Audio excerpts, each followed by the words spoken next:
तुर्बत से पुलिस हिरासत में ली गई बलोच खातून अदलिया बलोच ने अपने वालिदैन के हमरा कोयटा में एक पुलिस प्रेस कॉन्फ्रेंस करते हुए कहा कि बलूचिस्तान में शर पसंद अनासर नौजवानों को वर्गला कर अपने मकासद के लिए इस्तेमाल करते हैं और कुछ अरसे पहले एक और लड़की को भी खुदकुश हमले के लिए बहकाया गया था, लेकिन अब वो हुकूमत बलूचिस्तान की वजह से बच गई हैं। दूसरी जानिब अगर पाकिस्तान में इस किस्म की दहशतगर्दी की तारीख पर नज़र डाली जाए तो यहाँ बेशुमार खुदकुश हमले हुए हैं, लेकिन इनमें कुछ हमले ऐसे भी थे जिनमें ख़ातीन खुदकुश बम्बारों का इस्तेमाल हुआ था। इस सब पे बात करेंगे हम। ब्रिगेडियर रिटायर्ड हारिस नवाज साहब वज़ीर दाखिला हमारे साथ मौजूद हैं। ब्रिगेडियर साहब अस्सलाम वालेकुम। सबसे पहले thank you so much for your time.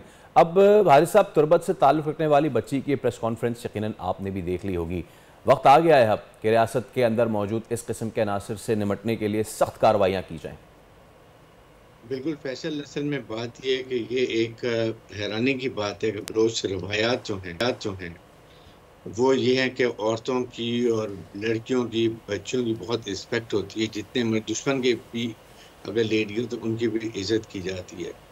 और अभी जिस तरीके से ये एक नया फिनोमेना चल पड़ा है औरतों को, क्योंकि वजह ये नज़र आ रही है कि अब BLF में जो हैं लड़कों ने उनकी जो फाइटिंग कैपेबिलिटी है वो कम होती जा रही है और अब उन्होंने ह्यूमन शील्ड को इस्तेमाल करना शुरू कर दिया है कि इनको वर्गलाते हैं, इनको सबज़ बाग दिखाते हैं, सुनहरे ख्वाब दिखाते हैं कि आप जाएंगे कुछ अच्छे वक्त बहुत अच्छे हालात हो जाएंगे, बलूचिस्तान यूरोप की तरह हो जाएगा। नॉट और जब ये बच्चे और बच्चियाँ जाती हैं तो एक चटियल मैदान, बैरन जो पहाड़ कोयटा के जहाँ पर बिल्कुल एक भी ग्रीनरी नहीं है, वहाँ जाके वो रियलाइज़ करते हैं, बट बाय दैट टाइम वो ट्रैप हो गई होती हैं। उसके बाद उन्हें निकलने के रास्ते बंद होते हैं।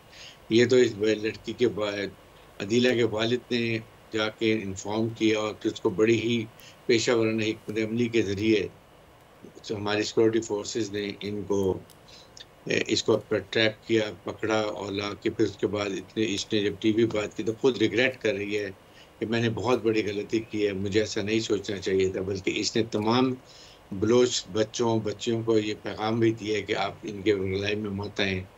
ये आपको सबज़ बाग दिखाते हैं और फिर आपके रास्ते के लिए कोई रास्ता नहीं रह जाता। बल्कि अभी भी वहाँ पर कुछ बच्चे और बच्चियाँ हैं जिनको वर्गलाया हुआ, उनको ट्रेनिंग की कोशिश कर रहे हैं। बट आई थिंक इस वक्त हमारी सिक्योरिटी फोर्सेस बहुत मुनज़्ज़म तरीके से पेशेवराना सलाहियतों का मुज़ाहरा करते हुए इनके नज़दीक पहुँची हुई हैं, इनको मार भी रहे हैं, काफ़ी तादाद में पकड़ भी लेते हैं। और उसके साथ फिर अब जब ऐसी बच्चियाँ जब जाके खुद बताती हैं तो इससे भी बड़ा फ़र्क पड़ता है। मैं तो यहाँ तक कहूँगा कि ये अदीला को यूनिवर्सिटीज़ में, कॉलेज में ले जाना चाहिए, वहाँ जाके अपना खुद पर्सनल एक्सपीरियंस बताया कि मेरे साथ क्या गुजरी है, क्या बीती है, और अपने बच्चों को, भाइयों को, बहनों को बताए कि ऐसे आप मत करें, क्योंकि ये 1% भी नहीं है। मजीद ब्रिगेड हो गया, ये BLF टोटल के 1000-1500 लोग इनके अंदर हैं और ये सिर्फ इस वक्त कोशिश कर, क्योंकि इसको हॉस्टाइल इंटेलिजेंसीज हैं जैसे इंडिया है और हॉस्टाइल एजेंसीज हैं, ये इनको फंड पैसे दे रहे हैं,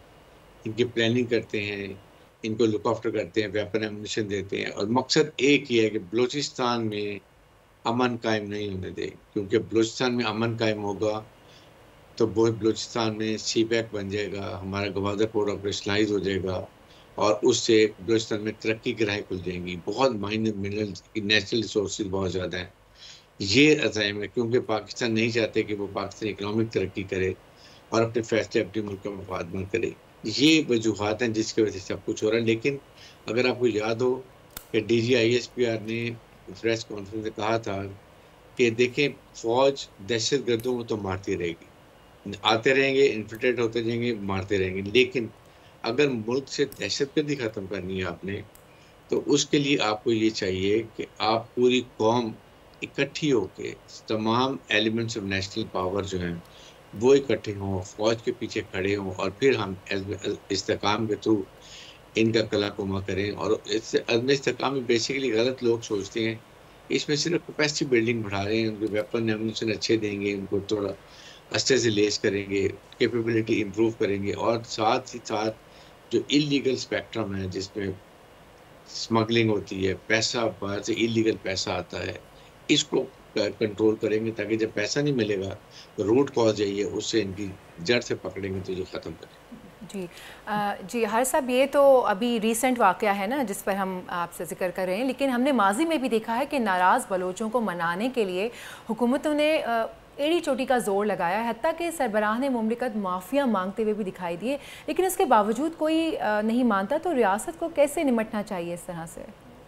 देखें, रियासत को एक बड़ी कॉम्प्रिहेंसिव प्लानिंग करनी चाहिए, 3-4 प्रॉन्ग स्ट्रेटजी होनी चाहिए। नंबर 1 ये है कि आपके अच्छे कम्युनिकेशन स्किल्स के फेडरल गवर्नमेंट से जो हैं हमारे पॉलिटिशियंस, उनको कोयटा जाना चाहिए, वहाँ जाके और पहले जो बलोच नेशनल पार्टीज़ हैं उनके सरबराहान जो पाकिस्तान के आइन और कानून को एक्सेप्ट करते हैं उनसे मुज़ाकरात करें, उनसे तहफ़्फ़ुज़ात सुनें, उनकी क्या ग्रीवेंसेस हैं और वो कोशिश करें कि वो ग्रीवेंसेस दूर किए जाएँ। नंबर 2 देखें, वहाँ पर है गुर्बत, आप सोशो इकनॉमिक हालात ठीक करें, इकनॉमिक पैकेज दें, सड़कें बनाएं, उसके बाद आप हॉस्पिटल बनाएं, फिर इंडस्ट्री लगा दें, वहाँ पर लोगों को रोज़गार मिले।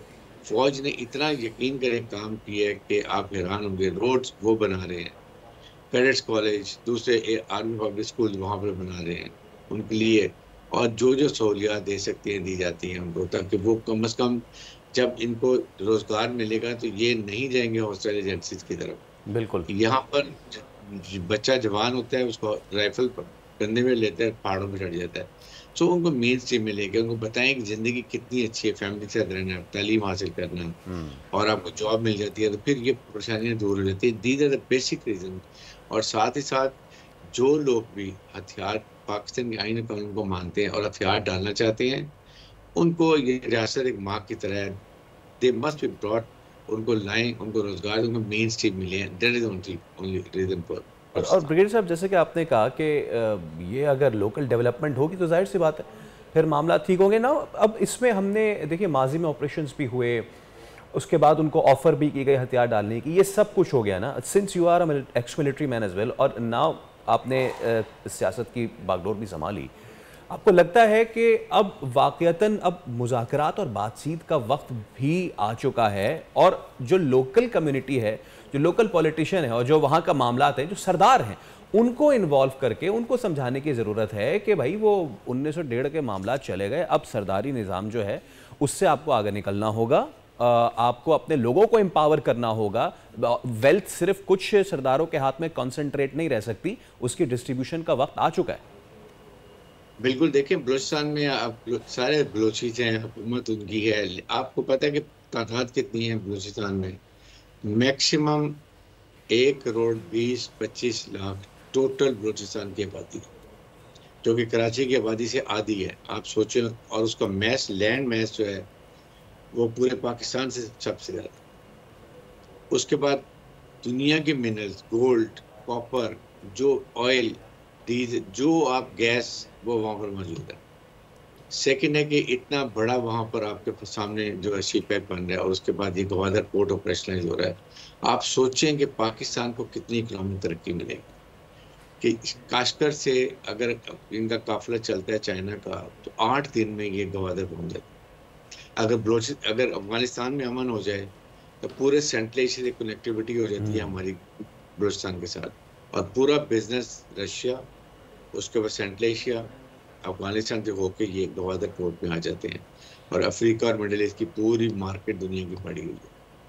सेकंड ये कि आप एक इस्लामिक मुल्क हैं, आप एक न्यूक्लियर मुल्क हैं, आपकी फ़ौज बहुत लड़ाका है, जियो स्ट्रेटिक लोकेशन बहुत अच्छी है, इकनॉमिक तरक्की करेंगे तो आप मुल्क की फैसले अपने मुल्क के मफादात में करेंगे। ये दुनिया नहीं चाहती है, इसलिए वो चाहते हैं कि पाकिस्तान को वर्ल्ड बैंक के चुंगल में रखें। That is the basic. All right, thank you so much. Brigadier retired Haris Nawaz के साथ मौजूद थे, और ये मामलात अब इस नहज पे आ चुके हैं कि अब मुज़ाकरात ही इसका वाहिल हल है। लोगों को एम्पावर करें, वहाँ की इकॉनमी अपलिफ्ट करें तो ये मामलात जो है वो हल हो सकते हैं। सब्सक्राइब करें और बेल दबाएं ताकि कोई खबर रह न जाए।